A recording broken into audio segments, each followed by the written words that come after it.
De la mi-journée sur l'écran numérique. On démarre avec ce communiqué des forces armées de la République démocratique du Congo qui porte à la connaissance de l'opinion tant nationale qu'internationale que dans le cadre de la poursuite des opérations des traques des forces négatives dans l'est du pays, les unités du secteur opérationnel Sokola 2 Nord Kivu ont attaqué et conquis le 5 décembre dernier le quartier général du général Modakou Moura, leader militaire numéro 1 des FDLR, situé au mont Roussier, en territoire de Walikale, vers la limite avec le territoire de Massissi. Dans cette débandade, l'un de ses proches collaborateurs, en la personne de Ladislas Tangazoa, quatrième personnalité des FDLR présumés génocidaires recherchés par la Cour pénale internationale, a été arrêté le 7 décembre dans la localité de Kieye, située non loin de Nyanzale dans le Rutshuru. Il est en train d'être entendu par les forces de sécurité à Goma. Et justement, en rapport avec cette arrestation, le ministre de la Justice a confirmé l'information. Alexis Tambwe-Mwamba parle même de son extradition à Kinshasa. On l'écoute au micro d'Elvis Ngwala. Il a été arrêté hier par notre police dans une localité au nord Kivu. Nous avons envoyé un avion aujourd'hui pour aller le chercher de Goma, le ramener à Kinshasa. Nous allons ensuite informer officiellement les autorités rwandaises. Il sera certainement extradé à un moment donné, mais après avoir été entendu par nos enquêteurs. C'est un membre important de FDLR. Qu'on puisse l'arrêter démontre notre détermination à traquer les FDLR. Donc nous allons l'extrader vers le Rwanda, mais nous allons également profiter pour poser la question au Rwanda sur certaines personnes contre qui nous avons lancé des mandats d'arrêt internationaux et qui se trouveraient au Rwanda. Mais entre-temps, on a envoyé un avion pour aller le rechercher et le ramener à Kinshasa. Comment se fait-il qu'après tant d'années, puisqu'il était recherché depuis par le tribunal international, il ait pu se cacher ainsi au Congo? Mais c'est une forêt équatoriale, le Congo, vous le savez très bien. Le massif du Congo, il est tout à fait vierge. Donc il est tout à fait possible que les gens puissent y vivre pendant des années sans être vus en fait. Donc là, ici, il était traqué, nous avions des indications. Donc là, je vous confirme qu'il est entre nos mains. Nos droits, nos libertés, toujours, c'est le thème de la célébration de la Journée internationale des droits de l'homme. Le Bureau des Nations Unies aux droits de l'homme a organisé en collaboration avec les organisations de défense des droits de l'homme une manifestation à la salle des spectacles du Parlement. La finale des Jeux concours d'art oratoire a aussi lieu. De précision avec Elvis Ngwala. Pour cette célébration de la 67e Journée internationale de droits de l'homme en République démocratique du Congo, toutes les parties se sont donné rendez-vous au Palais des Peuples. Nos droits, nos libertés toujours, c'est le thème de la célébration ce jour. Pour les défenseurs des droits de l'homme, cette journée doit pousser les uns et les autres à réfléchir sur la signification de la liberté. Ils ont aussi déclaré que la Journée des droits de l'homme 2015 marque le lancement d'une campagne d'un an qui célèbre le 50e anniversaire de deux traités internationaux de défense des droits de l'homme qui comptent parmi les plus anciens, notamment le Pacte international relatif aux droits civils et politiques et le Pacte international relatif aux droits économiques, sociaux et culturels. Au nom du gouvernement congolais, le ministre de la Justice, Alexis Tambwe-Mwamba, a fait état de l'évolution des droits de l'homme en RDC. Nous allons, en tant que gouvernement, poursuivre la politique actuelle pour la promotion des droits de l'homme dans notre pays. Ça, c'est tout à fait une détermination du chef de l'État et du gouvernement. Le bureau conjoint, dans son rapport, certes, a relevé une centaine d'écarts, mais on vient de loin. Il y a quelques années, chaque rapport du bureau conjoint des Nations Unies indiquait des milliers de cas par an.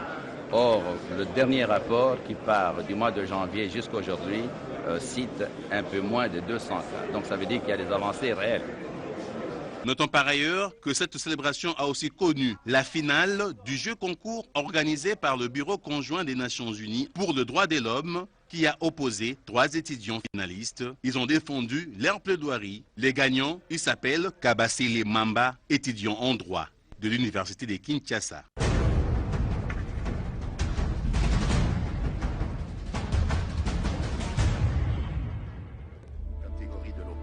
nationale, dont un chef d'État digne de ce nom, garant de l'unité nationale, est tenu de prendre en compte.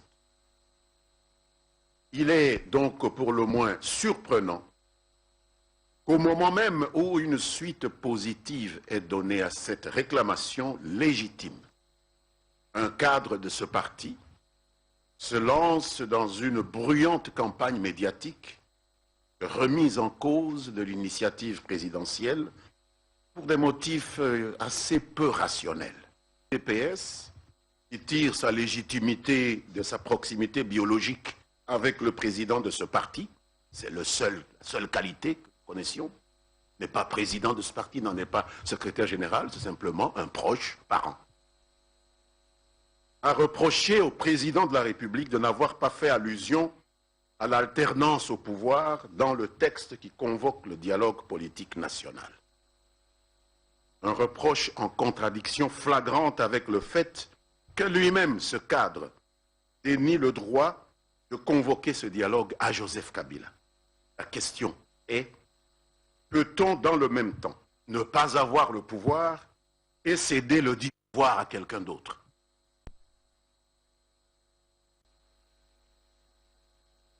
Monsieur le ministre, merci. C'est Blaise Bassomboli pour TV5. Il y a quelques jours, vous vous félicitiez de l'accord qu'avait donné le président de l'UDPS pour aller au dialogue. Aujourd'hui, tout au début de votre présentation, vous avez dit que vous êtes inquiet. Pourquoi vous êtes autant inquiet par ce vote face de l'UDPS?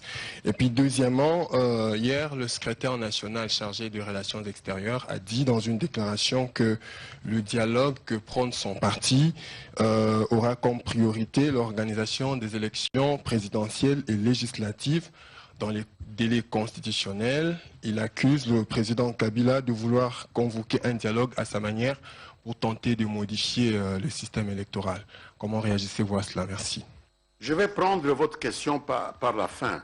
Je n'ai pas l'intention, moi, d'interagir avec un responsable de second niveau. Moi, je réagis aux positions prises par le président de l'UDPS. Je ne suis pas intéressé par les positions des secrétaires nationaux aux relations extérieures. Qu'est-ce que les relations extérieures ont à voir avec le dialogue? Nous ne sommes pas de l'étranger ici. Hein? Ce n'est pas parce qu'on est le fils d'un tel et tout ça et le gouvernement va interagir avec quelqu'un parce qu'il est le fils d'eux. Non, non.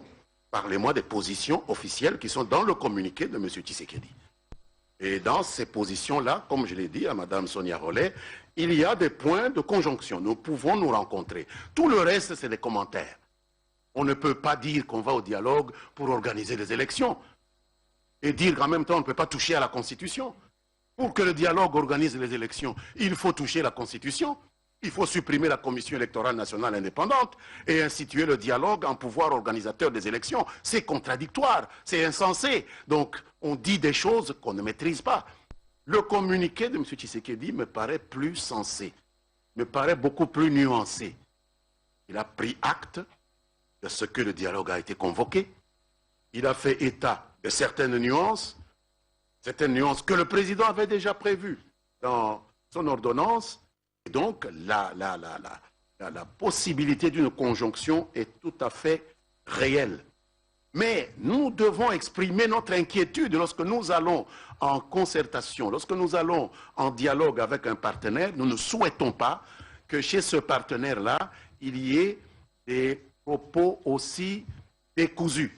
On dit l'un dit A, l'autre dit B. En même temps, ça fait désordre. Ça peut inquiéter le partenaire. Je voudrais ici exprimer notre inquiétude face à ces contradictions. Mais en réalité, lorsqu'on visite le communiqué de celui qui a qualité pour engager l'UDPS, c'est-à-dire M. Tshisekedi, je vois beaucoup de points de convergence. Alors ne me parlez pas des commentaires de jeunes gens qui veulent encore naître en politique pour qu'on les connaisse. Hein, voilà, ce sont c'est pas des colombes, ce sont des gens qu'il faut amadouer, etc. Ça ne m'intéresse pas, comme porte-parole du gouvernement. Moi, je regarde celui qui porte la représentation de l'UDPS, c'est M. Tshisekedi. Il a pris acte, il a donné des points de vue qui ne sont pas loin des points de vue du président. Ça suffit à ce que notre inquiétude ne soit pas poussée à l'extrême. Mais nous sommes inquiets Parce qu'on laisse dire des choses qui envoient un mauvais signal dans l'opinion. Les Congolais ont besoin d'être rassurés et apaisés. Pas des discours qui peuvent paniquer comme ça les gens. Ça, ce n'est pas correct dans la gestion de la communication qui précède le dialogue. Et les relations extérieures ne sont pas, sincèrement, du domaine du dialogue.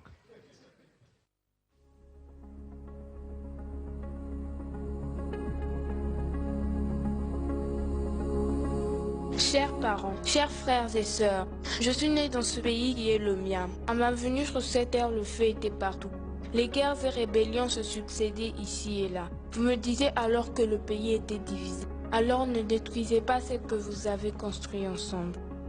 Chers parents, chers frères et sœurs, il paraît que certains, nichés dans des pays lointains, à milliers de nos contrées et éloignés de nos préoccupations étrangères, à nos cultures, indifférents à notre véritable sort, se vertit à nous proposer des formules. Ne détruisez pas ce que vous avez construit ensemble. Chers parents, chers frères et sœurs, là où ils conseillent la confrontation, nous préférons le consensus. Ils sont habitués à voir les uns gagner contre les autres. Nous, depuis toujours, voulons gagner ensemble. Ne détruisez pas ce que vous avez construit ensemble. Chers parents, chers frères et sœurs, on parle actuellement des dialogues. Est-ce à dire une fois de plus vous avez des divergences? Ces contradictions sont-elles si profondes, si irréconciliables? Quelle que soit la situation, quelle que soit sa gravité, ne détruisez pas ce que vous avez construit ensemble. Chers parents, chers frères et sœurs, en toutes circonstances, demeurons maîtres de notre destin. Il en va de notre unité, de notre grandeur, de notre indépendance. Ce que cherchent les diviseurs, c'est notre émiettement, notre affaiblissement. Ne détruisez pas ce que vous avez construit ensemble. Chers parents, chers frères et sœurs, est-il vrai que certains parmi vous refusent le dialogue? N'est-ce pas vous les adultes qui ne cessez de vanter l'écoute de l'autre? N'est-ce pas vous qui encensez l'échange des opinions? N'est-ce pas vous qui faites l'apologie de la tolérance face aux différences? Quelle que soit la situation, ne détruisez pas ce que vous avez construit ensemble. Chers parents, chers frères et sœurs, la République démocratique du Congo est votre bien le plus précieux. C'est mon bien le plus délicat. C'est mon avenir. Faites tout pour le sauvegarder, pour conserver son unité. Ne détruisez pas ce que vous avez construit ensemble.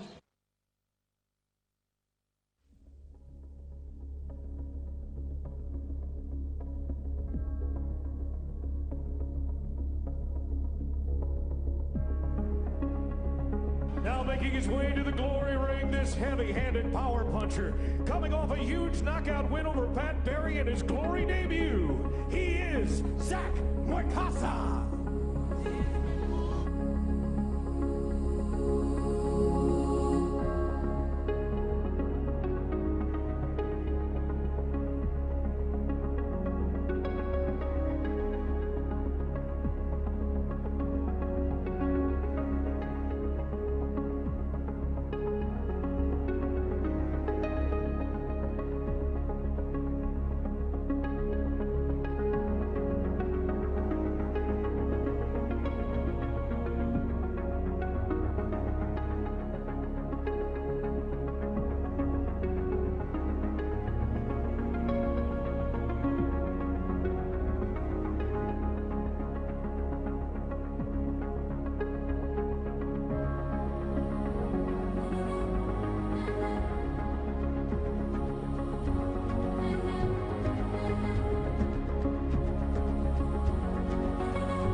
Olingo, ya mi sonaye si la cate.